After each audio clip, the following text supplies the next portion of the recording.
All right, so hello. Today we'll be talking about the dark side of being an aromatherapy student. So these are kind of like the negative aspects or not so positive aspects of being an aromatherapy student. This might be experiences, things, aspects related to being an aromatherapy student, okay? These are my personal experiences, but I know from talking to other aromatherapy students that I am not the only one in some cases. So, hello everyone. So what this is going to look like today is I'm going to be sharing all of this because if you're an aromatherapy student too and there are things that you really resonate with, please tell me in the comment section as a replay and say, yes, this totally is me.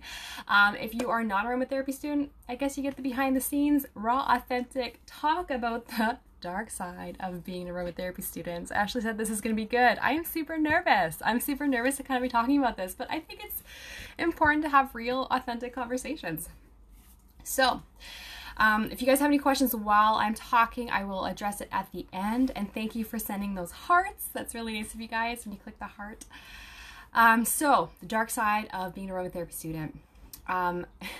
Something I hear from other people, and I know I totally agree with, is that I feel like the safety aspect of essential oils really killed the magic for me. And I'm not talking about woo-woo magic of essential oils, but you know when you get into essential oils, you're like, these are amazing, they changed my life, you know, unicorns and rainbows and all this, and then you learn about safety, and I feel like it was really a joy killer for a bit, and it's something that I'm still recovering from.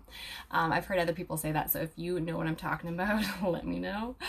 Another thing, when it comes to essential oil safety, not everything is black and white. And I think when, at least in my course, I know a lot of it's like, this is good, this is bad. It's really kind of structured to that, where I believe that it's not as black and white as, you know, the books paint it out to be, which I think is good to have that black and white guide. But in the end of the day, it's not that. And Malia's Aromatic says, yes, same here. She gets it. And Michelle, positively Chell, she gets it. Also, something that I thought before I started aromatherapy that I realized was not true was I just thought all aromatherapy experts agreed on the same thing. They all were like, I agree. You know, there's just kind of like everyone, like, same thing as like with safety, like black and white. All aromatherapy experts agree this.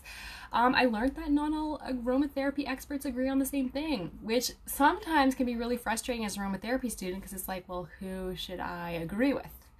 But a lot of people will defer to Tisserand, which is my tendency. But it's kind of hard.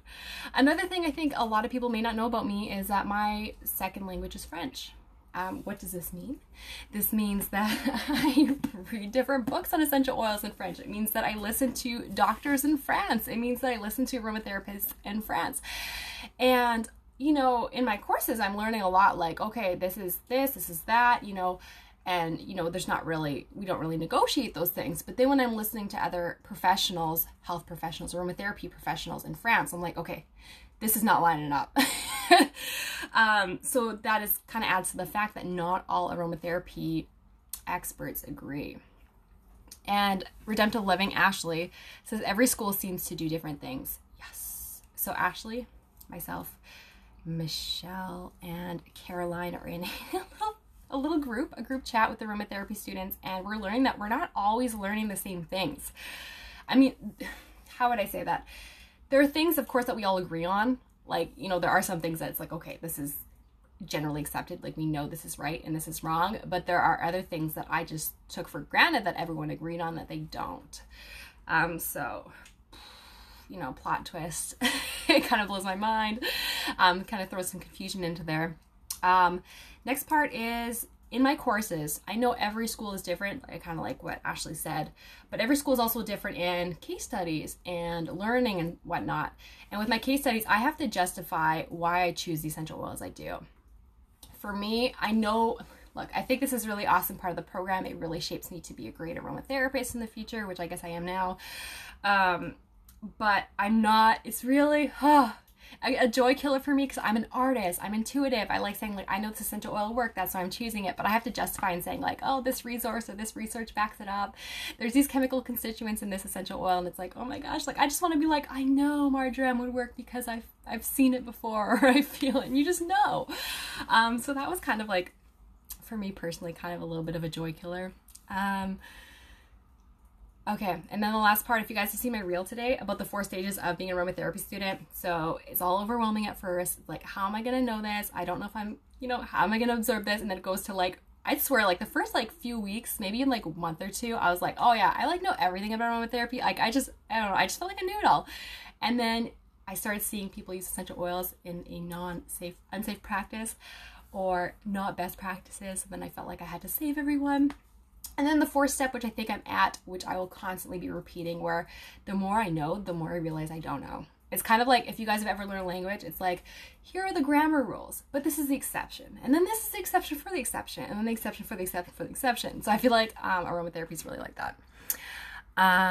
So Tribe of Lot Speech says there is always more things we can learn and try. Yes. And she finds it kind of fun. I love that you find it fun. Michelle says, so annoying that we don't have one course that is universally taught everywhere. I know. I love that. All right, so now it's confession time. So I'll be pulling up different things that other aromatherapy students have said. So these are anonymous to you guys, not to me, so I know who said it. So here is confession time. Wildflower, you said you're wrong in the accent. It's funny. All right, so confession time.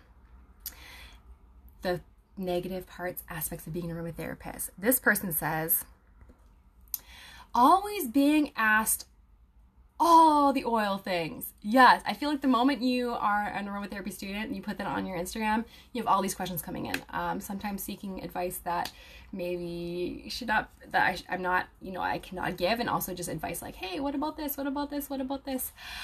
So yeah, it could definitely be hard sometimes by being asked all these questions. Next, confession from an aromatherapy student. This one I totally resonate with. It's people assuming I don't know what I'm talking about. And then there's a second part, and telling me I'm always wrong. Oh my gosh. Like I get that too, where people will like come onto my post and be like, you're totally wrong. That's not how you do it. And it's different if, people say this is how I do it, but they straight up sometimes will say like, you're doing it wrong. That's not how you do it. I think one person told me that I think they even said I was dumb. And they're like, this is not how you do it. You have to like, and sometimes these people who even say that will like say that, and then they'll follow you right after it, and you're like, what? Good confession, good confession. So thank you to you who said that. You know who you are. So learning anatomy and physiology. Yes, there is a lot of learning. It's like the dark side. Next confession, people thinking that we know it all and are better than others. And then in brackets, we're not, haha. Yes, and I think sometimes people will think like, they put you on a pedestal and they're like, oh my gosh, you know everything, tell us everything, where it's like, there's all different resources that people who aren't aromatherapy students can use and still, use essential oils. But it is true that when you do become an aromatherapy student, like you do have access to a lot of information that other people don't. Because I wouldn't have paid time and spent so much time and money on this if it wasn't worth it. Like if it wasn't something special. Next, dark side. Remembering all the chemical families and which oils fall into each category. Yes, okay, that is, if you're a aromatherapy student, you know what this is. And it takes a long time, but as you go on with it, it gets easier. Ashley says, haven't got to anatomy yet, but I know it's hard just for my yoga certification. Yeah, Ashley is certified in yoga. Okay, next, dark side confession of an aromatherapy student. Wanting to buy a ton of oils for all the things. Yes, it's so hard because you're like, well, technically for this condition, I can use this oil. I don't have it. Maybe I can like, justify buying it. So yeah, it's a slippery slope. Okay. There we go. Next confession. Aromatherapy Student confession. Everyone knows everything. Yes. I get that vibe. People, like, it's kind of like we talked about a little earlier. People will come onto your page and tell you, like, they'll school you. They'll try to school you on essential oils. And, like, even whether or not you're a aromatherapy student or aromatherapist or you know nothing about oils, like, people will still tell you how to use oils and school you on it. Everyone's an expert, a self-proclaimed expert, whether or not it is true. Oh, and Ashley says she's the opposite, that she actually got rid of a ton of oils since her aromatherapy certification. Were those blends, Ashley? I felt like when I started becoming an aromatherapy student, I got rid of a lot of blends and I just went to singles. But now that I'm joining a new company, I might get some blends because I do like some of their blends, but I'm a singles girl. Next confession, something I learned was that essential oils are not just fun stuff. Such a joy killer. And I imagine you're talking about safety, because the moment you learn about safety, you're like, oh, I guess it wasn't just, you know, rainbows and unicorns. Okay, and then Ashley says, yes, I don't like blends anymore. Yeah, I hear you. Last confession, guys. Last confession is, okay, not wanting to recommend oils for every single thing. Oh no, it cut off. Feeling that oils don't need to be applied to... I can't see the full thing. Okay, oh, I can see here now. Not wanting to recommend oils for every single thing. Feeling that oils don't need to be applied to every ailment. I guess there's a time and a place, hey? Like sometimes people think oils are for everything. I think oils are super helpful, but I like that. I like that. Health is holistic. I love it. All right, so that was the last one. And Michelle, you are not the oddball out there. That's okay. I bought a bunch of oils too, so I know what that's like. Because I'm reading about them and I was like, oh, I've never smelled this one before. I gotta buy it. So I guess another dark side, it hurts the wallet. But that is it for the dark side of being a aromatherapy student. If anyone has any questions, ask them. I'll give you 30 seconds because I know it takes time with the lag and typing. And I'm going to be looking for just questions that might have come up while I was talking, but I think I got them all.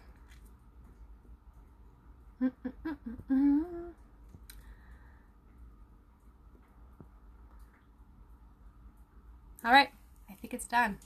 Someone wanted me to give a name of an oil for their eyes. No, that is so bad. Oh my gosh, I think I saw someone talk about them as eye drops. Don't ever put essential oils in your eyes, guys. If it happens by accident, don't wash it out by water, because water and oils don't mix. Water will push the oils back further in the cavity. So sometimes if like I have oil on my hands accidentally and I touch my eye and it burns, what I'll do is I'll get like a napkin, put a little bit of coconut oil, carrier oil on it, and then I'll kind of dab it, and usually it kind of absorbs it and then it stops burning. If it's really bad, then you could, like, I have rinsed my eye with coconut oil until it stopped burning, but you don't want to add water until the burning has stopped, until it's totally diluted and you're just getting the oil out, if that makes sense. Anyways, I'll end there. So I hope you guys enjoyed this. Take care, guys, and bye-bye.